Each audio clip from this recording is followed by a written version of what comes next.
Écoutez, d'abord, les résultats sont là. Pour la 4e année consécutive, la France est le pays le plus attractif d'Europe. Pour la 4e année consécutive. Ben moi, ça va, de toute façon, je suis pas moins riche qu'avant. Le calendrier est là, les choses avancent, on réindustrialise et on attire. Ce que je vois, c'est que pendant 30 ans, les mecs ont gouverné comme des manches.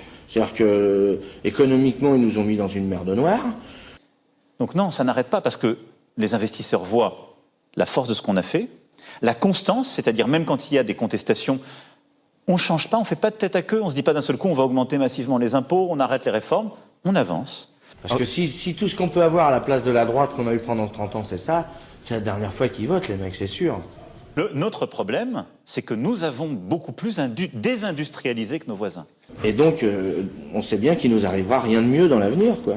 Aujourd'hui, on annonce un nombre d'investissements étrangers record.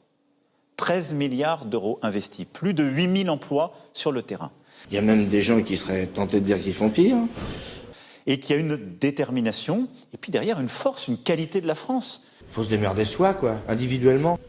La réalité, elle est là. On n'a pas grand monde pour remplacer ce qu'il y a là et ce qu'il y avait avant. Hein. On n'a pas grand-chose. Hein. Il y a plusieurs facteurs. Que les socialistes qu'on a attendus donc, de tous nos vœux, de tous nos espoirs, pendant des années, ils font pas mieux. Hein. Ils n'ont pas la qualification qui est là.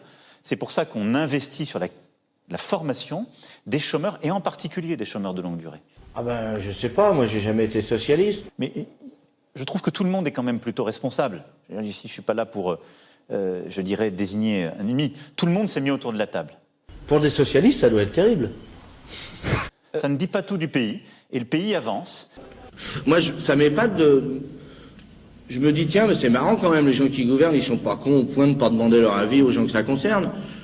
C'est ce qu'ils font. Ils vous demandent pas de votre avis ou vous n'avez pas d'avis? Qui c'est qui a un avis sur ce qu'il faudrait faire? Bon, une autre question? Merci à vous.